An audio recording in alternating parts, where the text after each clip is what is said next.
dikasihi Tuhan, sungguh luar biasa.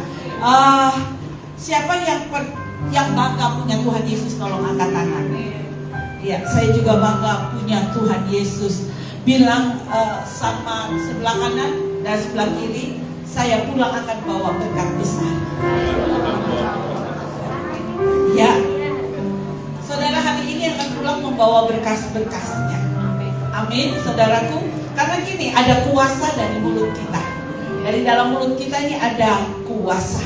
Setan selalu bilang begini kepada saudara dan saya, you are nothing. Ya, setan selalu bilang, kamu akan jatuh bangun terus. Sekarang naik, ntar turun. Sekarang bangkit, sebentar jatuh. Tapi hari ini kita deklarasikan bersama bahwa saya pulang akan bawa mujizat. Saya pulang akan bawa berkat, saudaraku. Saya pulang akan bawa damai sejahtera. Daud selalu berkata, aku bersuka cita ketika aku datang ke rumah Tuhan. Dengan kata lain, saudara harus datang ke rumah Tuhan dengan sukacita. Nah, lihat ini senyumnya luar biasa. Saya masih lihat wajah-wajah yang belum bisa senyum lepas. Saudara harus punya senyum yang lepas gitu loh. Karena ini rumah Tuhan, saudara harus bersuka cita. Masalah memang ada, pergumulan memang ada, tapi saudara punya Tuhan yang tidak pernah terlelap dan tidak pernah tertidur menjaga saudara. Ada amin? Jadi muka itu harus ada bersinar, ada sukacita. Mau dicemberutin sampai kapanpun masalah akan tetap ada. Saudara, saya dapat mujizat besar hari ini. Bahwa semua tahu mungkin saya berpulang dari Vietnam. Sebenarnya negara Vietnam ini tidak saya mau kunjungi gitu. Saya tidak ada di pikiran saya mau ke Vietnam. Tapi karena grup saya mintanya ke sana, ya udah saya ikut aja, saudara. Kan sudah tua-tua semua toh. Ketika sampai di Vietnam ada sukacita melimpah, walaupun yang saya lihat di sana pohon tumbang semua. Kita ini datang dalam keadaan yang tidak baik. Guide-nya selalu berkata ke kepala rombongan kami bahwa baik kok, sudah tidak ada, typhoon tidak ada, sudah tidak ada. Aduh, sempat berpikir di hati saya gitu. Kamu tuh supaya dapat untung aja bilang nggak ada. Orang kita lihat di TikTok, lihat di mana-mana, waduh itu bukan main-main gitu. Tapi ya sudahlah, saya berdoa, berarti kalau saya berangkat Tuhan udah izinkan saya. Apa yang terjadi sampai di sana, saudara, disambut dengan hujan. Sampai di saudara saya lihat rumah runtuh semua, sampai rata dengan tanah. Dan ketika saya sampai di sana, pohon-pohon pinggir jalan tuh tumbang semuanya, kiri kanan. Saking parahnya, ada beberapa banyak yang belum diangkutin oleh pemerintah, saudara. Saya berpikir begini, ada juga pohon yang gak tumbang ya. Oh, jadi hidup kita harus mengakar kepada Kristus. Supaya ketika ada masalah datang, saudara dan saya tidak tumbang. Kita harus mengakar kuat kepada Kristus. Supaya walaupun kita babak belur, tapi kita tidak pernah tergeletak. Ada amin, saudara? Belum lihat rumah-rumah di sana roboh semua, anginnya keras sekali, saudara. Dalam hati gini, Tuhan, apa yang saya lihat di sini? Udah keluar duit gitu, apa yang dilihat gitu. Dan rumah di sana rupanya mahal, saudara. Mahal, sehingga rumahnya tuh kecil-kecil gitu, bikin tingkat. Jadi rumahnya kecil karena tanahnya mahal. Saudara, yang dibangga-banggakan kalau ke sana itu adalah Halong Bay gitu ya. Ternyata apa yang kita mau itu yang kita bangga-banggakan, ikonnya kita ada di situ. Pemerintah melarang karena itu di laut, tidak boleh ke sana. Mau kecewa, saudara. Tapi ingat, saya pernah khotbah mengucap syukur. Ada amin. Mengucap syukur aja deh saya. Akhirnya dibawa ke Island King Kong. Kalau saudara pernah nonton film King Kong, nah di situ di tempat dibuatnya gitu ya. Dan yang luar biasa di Vietnam, saudara, orang-orangnya cewek, nggak ada yang gendut, nggak ada yang kayak saya begitu, nggak ada, semua kurus.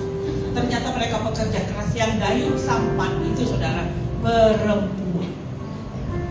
Saya di atas kapal yang dia dayung itu 1,5 jam, saudara bisa bayangkan. Perempuan di sana itu rajin sekali untuk bekerja. Dan makanan di sana tuh enak luar biasa, saudara. Rombongan agak-agak kecewa, tapi dihibur ke Island, Kikong Island itu Nibi kalau nggak salah namanya. Ketua rombongan saya selalu berharap bisa ke yang namanya Halong Bay, tapi kami nggak bisa. Tahunnya ada kabar bahwa kami bisa, tapi kami tidak bisa nginap di sana. Gak apa-apa, kita ke sana, saudara. Kita ke sana, ada gua, bagus, pokoknya bagus deh, bagus. Sebelum acara itu, sebelum ke Halong Bay, ketua rombongan saya bilang begini, kita ternyata besok bisa ke Halong Bay, tapi kita harus nambah 1 hari lagi. Dengan kata lain, tiket pulang hangus. Bagaimana? Kalau tiket pulang hangus tambah biaya, saudara. Tiket pulang di samping itu harus tambah hotel. Dan hari Minggu saya sudah janji ada hotel di sini dan daerah Senen. Saya bilang ini Tuhan, ini bagaimana ya Tuhan? Saya nggak mau pulang hari Minggu karena hari Minggu saya ada khotbah Tuhan. Semua bilang iya setuju ya. Kan orang berduit semua, saudara yang saya bawa. Yang kita bawa dia orang yang kaya-kaya, saudara, diberkatilah katakan. Oh iya, mereka masalah tiket hangus nggak masalah, mereka hotel nggak masalah, saudara. Yang jadi masalah itu saya.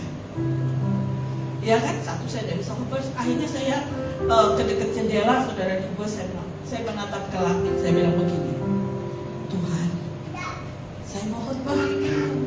Di samping itu saya nggak mau nambah lagi tiket, saya nggak mau nambah lagi biaya hotel. Tuhan cari cara ya. Masalahnya mereka udah semangat nih, mau stay 1 hari lagi gara-gara Halong Bay ini Tuhan. Terus akhirnya apa yang terjadi? Saya hanya berdoa aja. Saya senyum dan saya meminta kekuatan daripada Tuhan. Apa yang terjadi? Akhirnya ada keputusan bahwa kita di Halong Bay tidak tidur di sana, jadi bisa pergi pagi pulang sore. Dengan kata lain, hari ini bisa pulang.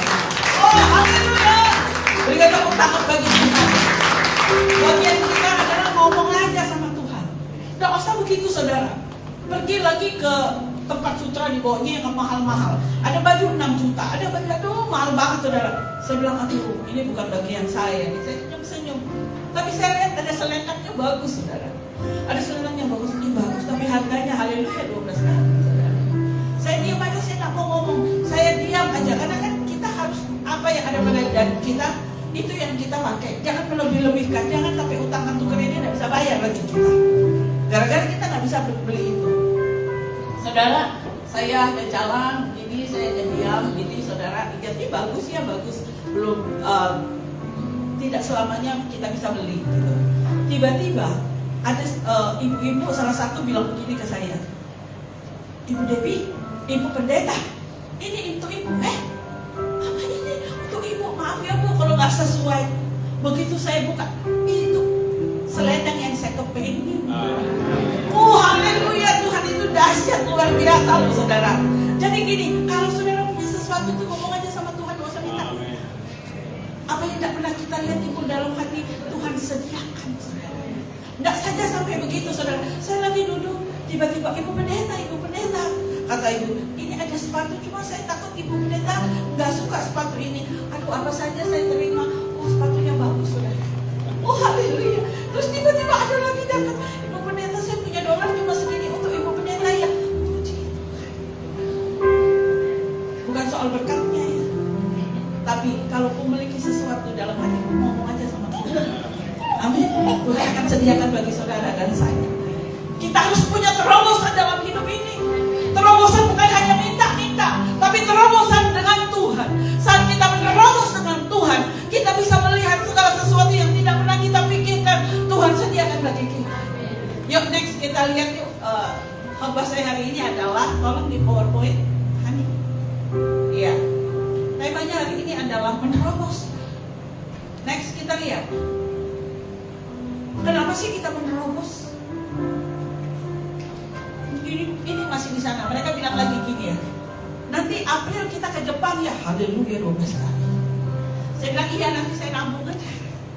Tapi saya percaya kalau Tuhan mengizinkan saya berangkat pasti Tuhan sediakan. Amin. Kenapa kita harus menerobos? Manusia diciptakan segambar dan serupa dengan Allah. Sama yang percaya ini katakan amin. Kejadian 1 ayat 26 sampai 27. Berfirmanlah Allah, baiklah kita menjadikan manusia menurut gambar dan rupa kita, supaya mereka berkuasa atas ikan-ikan di laut dan burung-burung di udara, dan atas ternak, dan atas seluruh bumi, dan atas segala binatang melata yang merayap di bumi. Maka Allah menciptakan manusia itu menurut gambarnya, menurut gambar Allah diciptakannya dia, laki-laki dan perempuan diciptakannya mereka. Saudara dan saya dikatakan itu menurut gambar.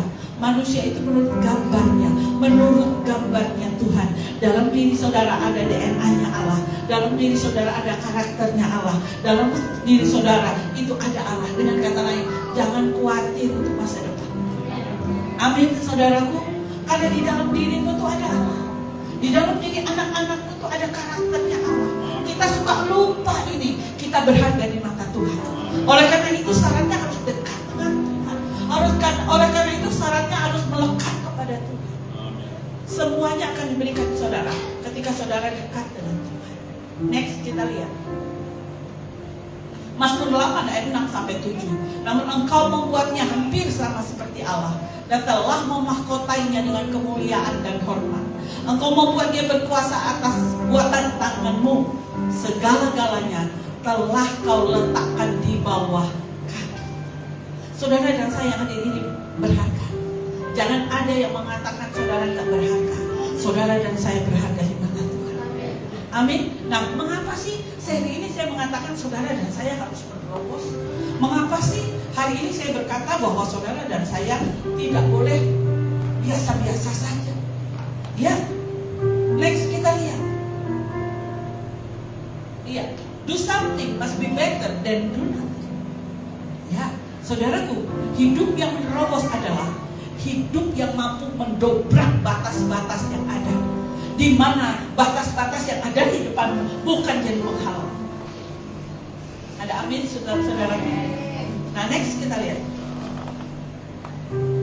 Ya, next kita lihat. Dan mengapa kita harus menerobos? Lanjut. Batas-batas apa aja yang harus diterobos? Dalam hidup ini ada batasan, saudara. Batasannya itu apapun yang membatasi saudara. Hal-hal yang membuat saudara nggak bisa bergerak, hal-hal yang membuat saudara sulit. Ada kuk yang ada di dalam diri saudara. Area kelemahan saudara itu adalah batasan saudara. Saudaraku, apapun yang membatasi saudara hari ini harus saudara dan saya dobrak. Katakan amin. Saulus terbatas, Simpson juga terbatas, Abraham juga terbatas, saudaraku. Gideon juga terbatas. Keterbatasan dapat mengubah hidup Anda dan menguranginya Anda menjadi nol. Dan keterbatasan ini kita dapat jumpai dalam aspek kehidupan saudara dan saya. Keterbatasan apa? Pernikahan yang tidak harmonis. Keuangan mungkin saudara terbatas hari ini. Pendidikan saudara terbatas. Pekerjaan saudara terbatas. Nah, kenapa saudara dan saya harus menerobos? Karena tadi saya katakan ada karakternya Allah dalam hidup saudara. Ada sifat Allah dalam hidup saudara. Ada potensi Allah dalam hidup saudara. Makanya tadi dikatakan bahwa do something must be better than do nothing. Melakukan sesuatu pasti lebih baik daripada tidak melakukan sesuatu. Nah, kenapa sih kita harus menerobos? Sebab Tuhan kita lebih besar dari keterbatasan saudara dan saya. Berikan tepuk tangan bagi Tuhan. Dan saudara dan saya harus mempunyai keberanian untuk menerobos. Kita harus memiliki kemauan untuk menerobos. Walaupun saya berbicara di sini sambil teriak-teriak, tapi kalau saudara nggak punya kemauan, nggak akan bisa menerobos. Itu harus datang dari diri saudara sendiri dan saudara tidak boleh menyerah. Harus memiliki kemauan untuk berubah.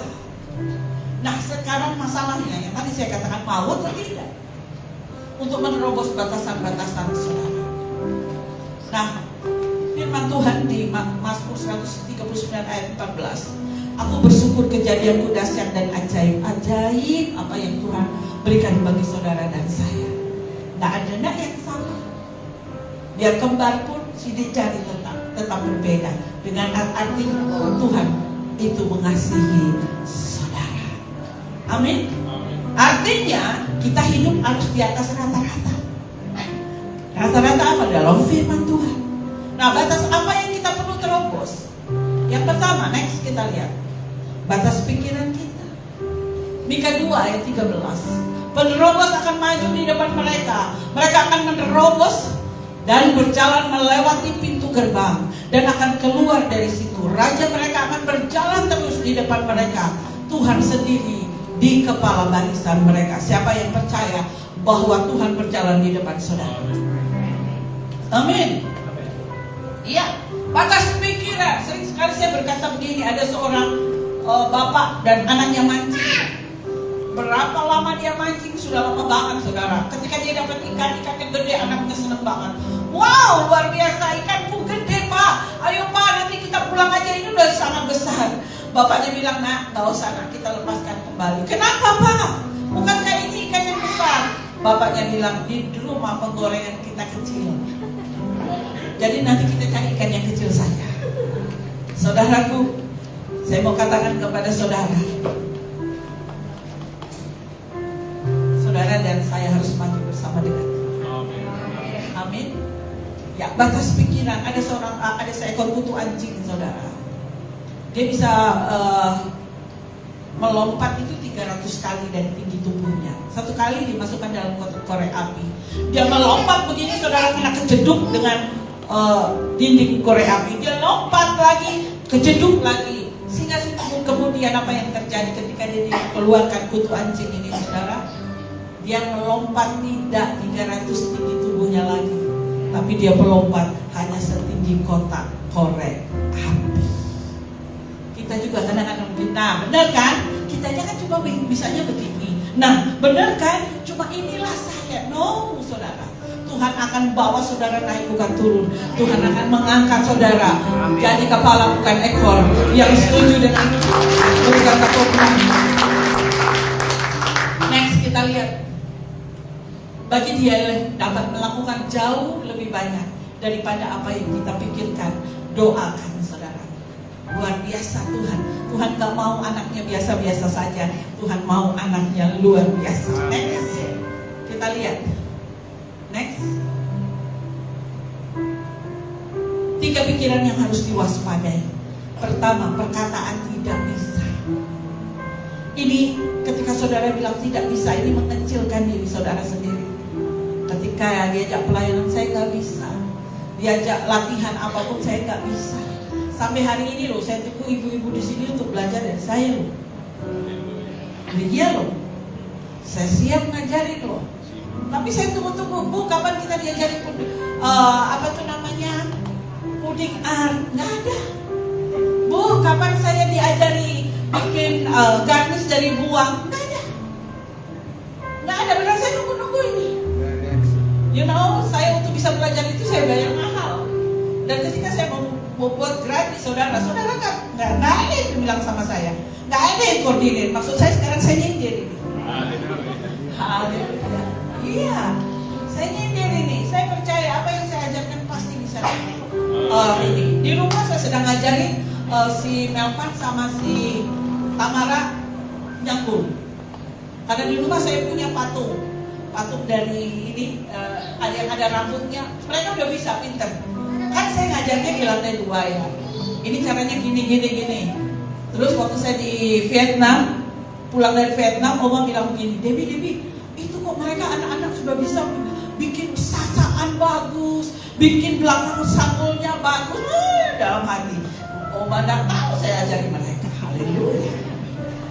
Ya pokoknya saya lagi nunggu nih dari ibu-ibu ini kapan. Ya, jangan bilang tidak bisa. Bu, saya tidak bisa, Bu. Ketika saudara bilang tidak bisa, saudara sedang mengecilkan diri saudara sendiri. Halo. Terus yang kedua, tidak mungkin. Mana mungkin, Bu? Saya bisa bikin kayak ibu mah pintar. Siapa bilang saya pintar? Saya belajar ini jatuh bangun, tapi saya maju terus. Ketika saudara bilang tidak mungkin, saudara sedang mengecilkan arti Tuhan. Sebab bagi Tuhan tidak ada yang mustahil. Amin. Yang ketiga, tidak mau. Berarti saudara sedang menutup kesempatan untuk saudara bisa mengembangkan mengembangkan diri. Satu saat ada orang kesana ngasih tumpeng sama saudara. Hiasan saudara bisa bagus. Saudara sedang menembus batas. Amin. Dan ketika saudara diajarin saya, saudara jangan bilang, susah bu, susah. Saudara, orang ahli itu karena mengulang-ulang. Ada amin? Nah sekarang tergantung saudara mau atau tidak. Saya siap untuk mengajar saudara. Jangan takut untuk bisa memiliki cita-cita yang besar, rencana yang besar, usaha yang besar, hal-hal yang besar lainnya. Orang yang rendah diri dan tidak berani berkarya besar, maka pikirannya kerdil. Satu kali saudara, ini kejadian. Dia adalah seorang anak orang kaya saudara. Bapaknya kaya. Dan dia dijodohkan dengan orang yang kaya. Wah, saudara bisa bayangkan. Bapaknya kaya menikah dengan orang kaya, boro-boro dapur. Dia tak pernah ke dapur. Dan tahu cara masak. Semua disiapin. Mau pergi ada sopir, mau makan sudah siap semua. Nikah lagi sama orang kaya.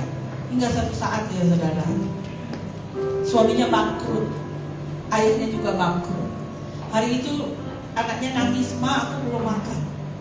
Dia bingung saudara, dia nggak bisa masak, dia nggak bisa apa-apa, orang kaya. Hingga satu saat dia tidak tahan dengan anaknya menangis, yang ada cuma tahu dan ada sayuran sedikit. Dia pernah lihat bagaimana mbaknya masak tahu itu. Dia coba-coba, dia goreng. Itunya anaknya senang dengan masakannya loh saudara. Enak mak, tambah lagi mak. Dia kaget saudara, dia nggak tahu bagaimana caranya buat tahu. Akhirnya karena keuangan makin tidak bagus, dia buat tahu lagi. Dan dia tahu di warung-warung saudara. Ternyata laris manis Tanjung Kintu. Apa yang terjadi selanjutnya saudara? Dia jualan lagi, makin meluas sampai ke luar negeri saudara. Terkenal tahu. Banyak kan yang jual tahu. Kenapa tahunya ini menjadi booming saudara, menjadi viral? Kan saja mulik. Itu bumbu siki namanya rabakana ya mas. Ada sesuatu. Orang boleh jualan apapun, tapi kalau memulainya dengan Tuhan, Tuhan sanggup mengangkat saudara. Amin. Akhirnya dia terkenal dengan tahunya sekarang. Jadi nggak bisa apa-apa. Jangan sampai saudara kepentok baru saudara mau usaha.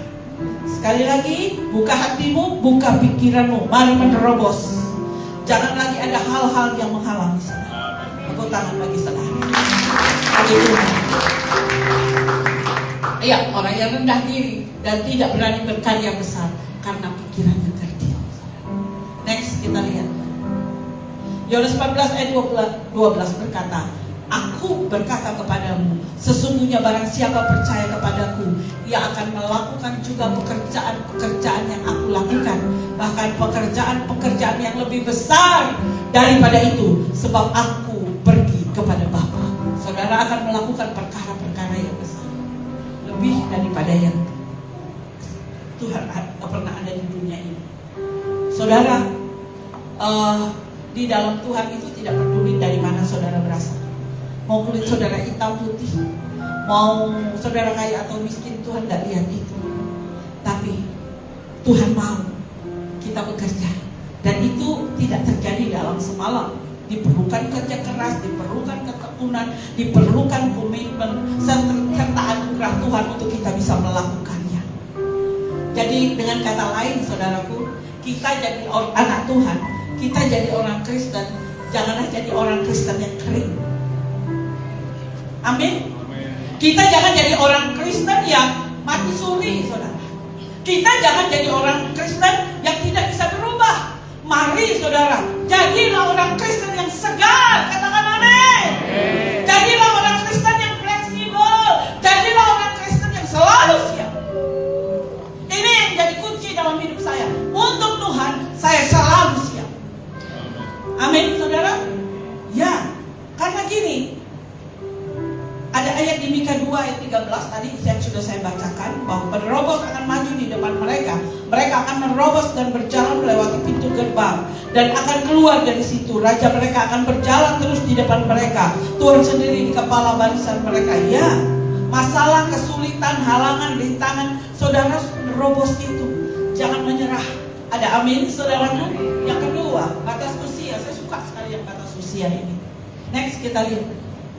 Ya, ingat ya, dengar ya. Mazmur 92 ayat 15. Pada masa tua pun mereka masih berbuah, menjadi gemuk dan segar.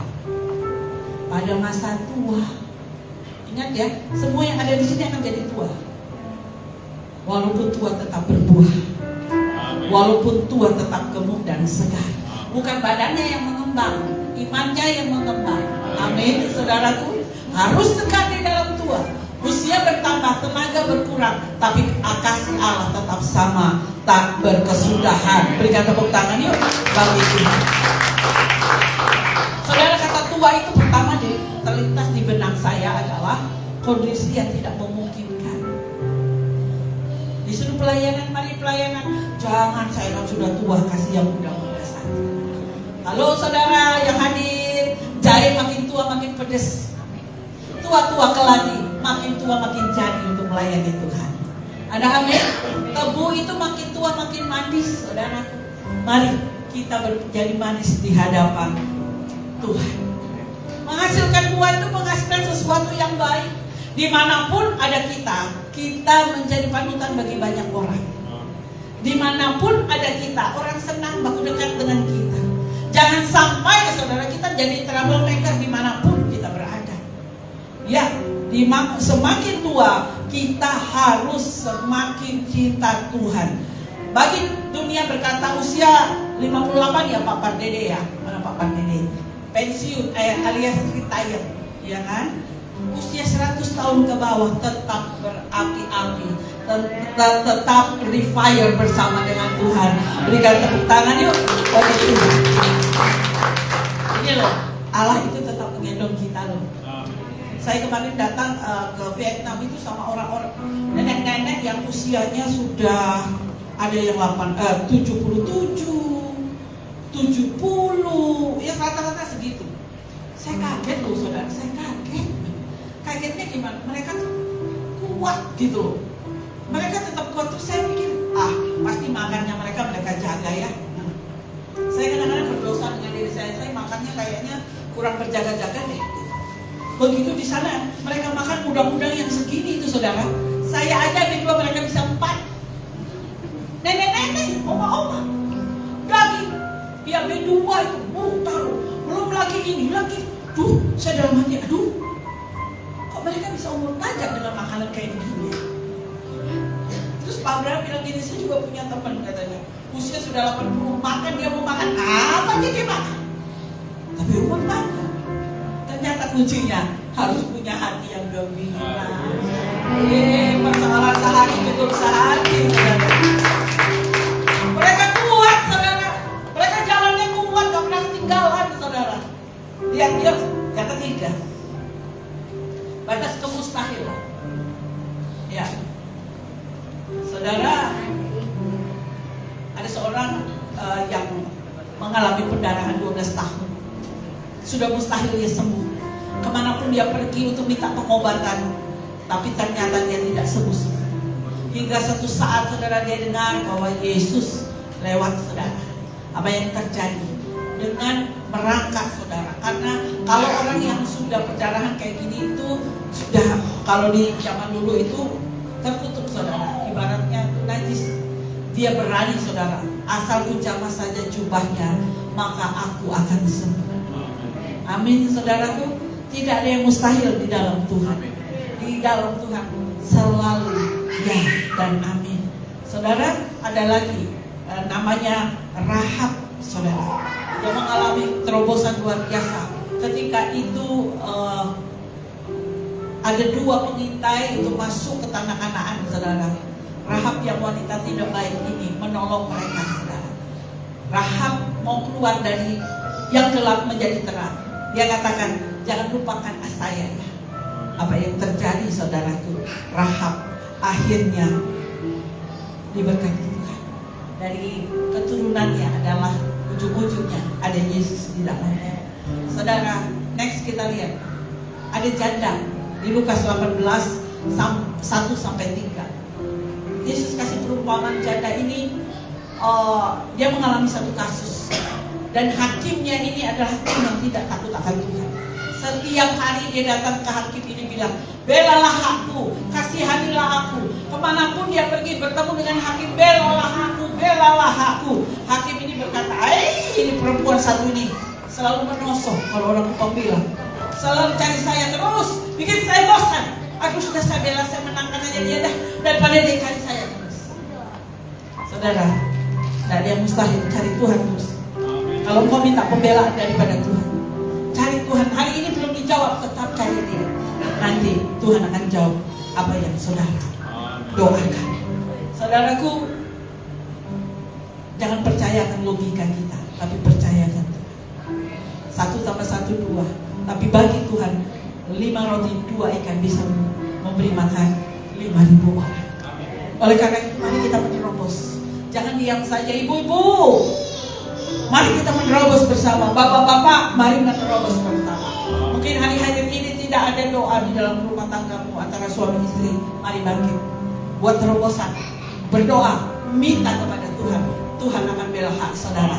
Majulah bersama Tuhan. God bless you all. Tuhan berkati.